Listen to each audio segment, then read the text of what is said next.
विधानसभा seat पर उपचुनाव होने हैं। बीजेपी के राष्ट्रीय अध्यक्ष नितिन नवीन जी का ये सीट खाली हुआ है, कैसे देखते हैं सर? चुनाव आयोग ने कल तारीखें तय कर दी बांकीपुर विधानसभा के उपचुनाव के लिए। बांकीपुर की जनता भारतीय जनता पार्टी के राष्ट्रीय नेतृत्व को धन्यवाद और आभार प्रकट करने वाली है कि उनके विधायक को, जो लगातार उन्होंने बांकीपुर विधानसभा से जिताया, आदरणीय नितिन नवीन जी को राष्ट्रीय अध्यक्ष, विश्व की सबसे बड़ी पार्टी का राष्ट्रीय अध्यक्ष बनाया, राज्यसभा में सांसद बनाया।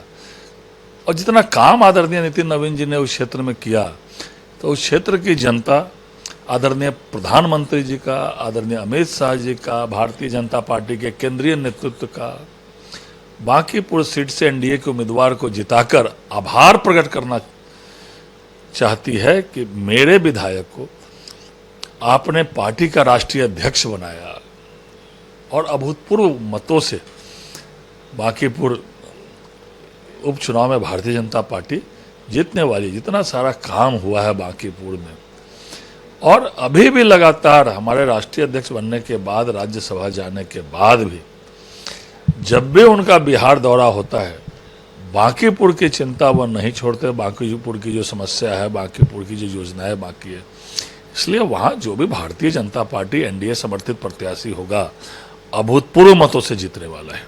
लेकिन सर, प्रशांत किशोर, देखिए, लोग अपनी अपनी बातें कहते हैं, अपने अपने पार्टियां अपना उम्मीदवार खड़ा करके चुनाव लड़ाती है, लेकिन बांकीपुर की जनता अभूतपूर्व मतों से भारतीय जनता पार्टी एनडीए समर्थित उम्मीदवार को जिताने वाली है। लॉ एंड ऑर्डर को लेकर के नेता प्रतिपक्ष तेजस्वी यादव ने कल जिस तरीके से बयान दिया, देखिए, ये तो हम लोगों ने पहली बार देखा कि नेता प्रतिपक्ष तेजस्वी यादव को बाहर जाना था, और वो 3 दिन पहले ही अपने पार्टी का स्थापना दिवस मना लिए। तेजस्वी यादव कुछ भी कहें, लोग उनकी बातों को गंभीरता से नहीं लेते हैं। आज जब से आदरणीय सम्राट चौधरी जी मुख्यमंत्री बने, या उसके पहले नीतीश कुमार जी थे, जंगल राज से सुशासन स्थापित किया गया, लगातार कार्रवाइयां हो रही है।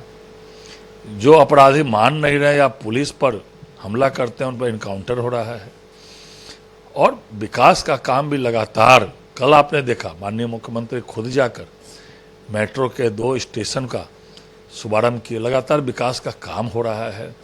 प्रत्येक प्रखंड में जहां डिग्री कॉलेज नहीं है, वहां डिग्री कॉलेज खुल रहे हैं। इसलिए तेजस्वी यादव क्या बोलते हैं, उनकी बातों को लोग गंभीरता से नहीं लेते। इसलिए उनके दल का सुपड़ा साफ कर दिया विधानसभा चुनाव में बिहार की जनता ने।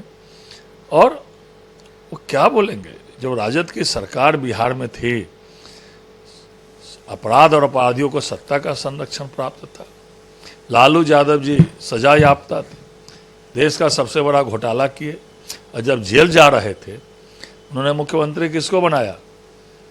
अपनी पत्नी, निरक्षर पत्नी को। उसको नाम लिखना नहीं आता था, 1.5 बित्ता में जो है वो अपना नाम लिखती थी। वो तो काला अध्याय था। इसलिए तेजस्वी यादव क्या बोलते हैं, नहीं बोलते हैं उनको, और उनको बिहार से बहुत मतलब भी नहीं है। आते हैं, 2 दिन मीडिया में बने रहने के लिए कुछ बोलते हैं और फिर चले जाते हैं। मुख्यमंत्री सम्राट चौधरी जी ने अधिकारी हो या फिर मंत्री लोग हो, साफ संदेश दिए हैं, भ्रष्टाचार में लिप्त या भ्रष्टाचार करेंगे। सही कहा है माननीय मुख्यमंत्री जी ने। जो भी भ्रष्टाचारी होंगे, भ्रष्टाचार में लिप्त होंगे, चाहे वह कोई भी हो, किसी स्तर के राजनेता हो या किसी स्तर के पदाधिकारी हो, वो बक्से नहीं जाएंगे। उनकी बेऊर जेल में उनका जगह होगा।